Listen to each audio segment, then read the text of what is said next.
Hello বন্ধুরা, আমি রুনা আবার এসেছি নতুন গল্প নিয়ে গল্পকথায়। আজকের গল্প ভারতী। ভারতী এখন ভারতবাসী, কিন্তু ভারতীর জন্ম হয়েছিল ভারতের প্রতিবেশী রাষ্ট্র বাংলাদেশে। 1971 সালে মুক্তিযুদ্ধের সময় সে ছিল 10 বছরের কন্যা। তার বাড়ি ছিল বাংলাদেশের বরিশালে। তার তখন নাম ছিল মেঘনা মাল। তারা হিন্দু ও মুসলিম মিলেমিশে বাস করত সেখানে। হঠাৎ মুক্তিযুদ্ধের সময় পরিবেশ যেন কেমন হয়ে উঠল। হিন্দু মুসলিম দাঙ্গা লেগে যায়। একদিন দুষ্কৃতীরা তাদের বাড়িতে আগুন লাগিয়ে দেয়। পাশেই তার বাবার বন্ধু সামাদ চাচা তাদেরকে নিজের বাড়ি নিয়ে যায় এবং লুকিয়ে রাখে। সে পাশের রুম থেকে বুঝতে পারে যে তারা কি যেন সলা পরামর্শ করছে। সে কিছু বুঝে উঠতে পারে না। তাদেরকে হঠাৎ সবাই বিছানা থেকে উঠিয়ে বলে, চল, আমাদের দেশ ছেড়ে চলে যেতে হবে। তার মাকে সে দেখেছে পুটুলির মধ্যে কিছু জামা কাপড় ও খাবার গুছিয়ে নিতে। সামাদ চাচার স্ত্রী রায়হানা চাচি তার মাকে আরও কিছুটা খাবার বেঁধে দিয়ে বলে, বাচ্চারা আছে, রাস্তায় খিদে পেলে দরকার পড়বে। সামাদ চাচা টর্চের আলোয় তাদেরকে গ্রাম পার করে নদীর কাছ পর্যন্ত পৌঁছে দেয়। নদীতে রাত্রেই পার হয়ে যেতে হবে তাদের। সেখানেও বেশ কিছু লোক আছে যারা অনেককে পারাপার হতে সাহায্য করছেন। তারা নদী পার হয়ে একটা মাঠের মধ্যে আসে। সেখানে দেখে অনেক লোক যারা তাদের মতোই চিরজীবনের মতো দেশ ছেড়ে চলে যাচ্ছে। কিছুটা খাবার খেয়ে তারা হাঁটতে থাকে। একটা ছোট ঝোপের মধ্যে তারা আসে। সেখান থেকে সে কিছুই দেখতে পায় না। তার বাবা তাদেরকে বলে, ওই যে কাটা তার দিয়ে ঘেরা, ওই পারে তাদেরকে যেতে হবে। ওই দেশের নাম ভারত।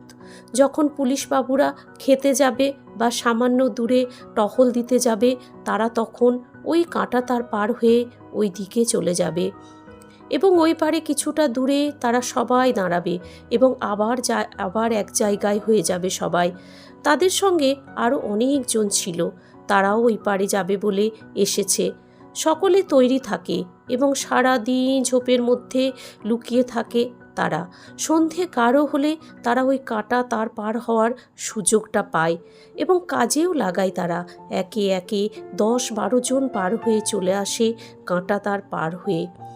তারপর কিছুক্ষণ হেঁটে একটা মফস্বল শহরে আসে তারা। সে দেখে সেখানে লেখা আছে বনগাঁ। তারা ভারতবর্ষে প্রথম পা দেয় এবং বাবা তাকে বলে, আজ থেকে তোর নাম রাখলাম ভারতী।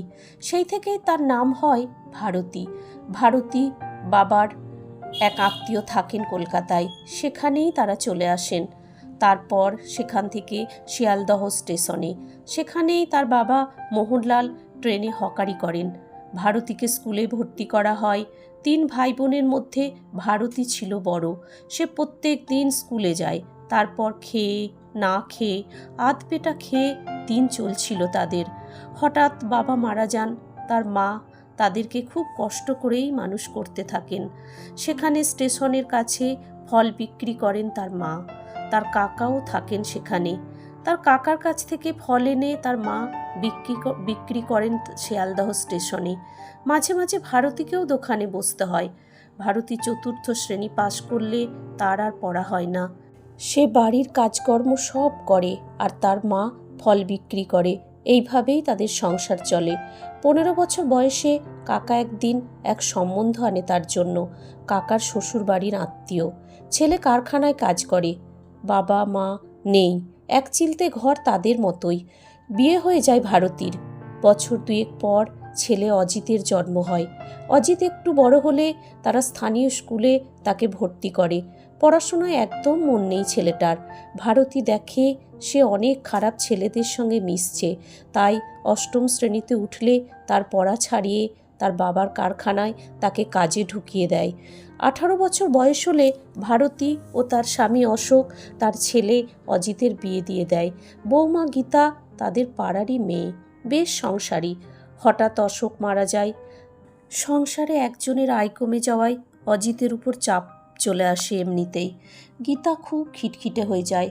অজিতও মায়ের সঙ্গে ভালো করে কথা বলে না, সদাই রেগে থাকে। ভারতী বুঝতে পারে, তাই অশোকের মৃত্যুর পর তাকে লোকের বাড়ি কাজ করতে হয়। বৌমা গীতা অশোকের মৃত্যুর পর থেকে ভারতীকে প্রায় দু চোখে দেখতে পারে না বললেই চলে। নানা কারণে তাকে নানান কথা শোনায়। তাকে ঠিকমতো খেতে দেয় না গীতা। দুপুরে খিদের সময় খেতে গিয়ে ভারতী দেখে ভাত কম হচ্ছে, সে খেতে পারে না। সে খেলে তার ছেলেটার হয়তো পেট ভরে আর দুপুরে খাওয়া হবে না। সারাদিন সে অনেক হাড় ভাঙা খাটুনি খাটে, তাই ভারতী ভাত না খেয়ে উঠে পড়ে। হঠাৎ প্রাইমারি স্কুলে রান্নার কাজটা সে পেয়ে যায়। তারপর থেকে সে দুপুরের খাবারটা ভালো করে খেতে পায়। আর রাত্রে ভারতী যে বাড়িটায় কাজ করে ওই দিদি তাকে দুটো রুটি ও তরকারি দেয়, সেই খেয়েই ভারতীর চলে যায়। স্কুলে রান্না করার সুবাদে বড় দিদিমণি তাকে খুব ভালোবাসেন এবং তার কষ্টের কথা সব শুনে রাত্রে স্কুলের একটা ফাঁকা ক্লাসরুমে শোয়ার অনুমতি দেন বড় দিদিমণি, স্কুলটাও যাতে সে পাহারা দেয়। এইভাবেই দিন কাটছিল ভারতীর। একদিন ভারতী দেশ ছাড়া হয়েছিল। আজ সে নিজের ঘর ছাড়া। জীবন যেন কেমন তার কাছে। নিজের ঘরে আর তার ঠাঁই নেই। কাছে স্কুলরুমেই হয়তো সারা জীবন তাকে কাটাতে হবে। ভারতবর্ষের মাটিতে এই রকম অসংখ্য ভারতী আছে যাদের শেষ বয়সে নিজের ঘরটুকুও থাকে না রাত্রি শোবার জন্য। হায় রে ভারতী, তুমি ভারতবর্ষের এক বৃদ্ধা মা। গল্পটি এখানেই শেষ হলো।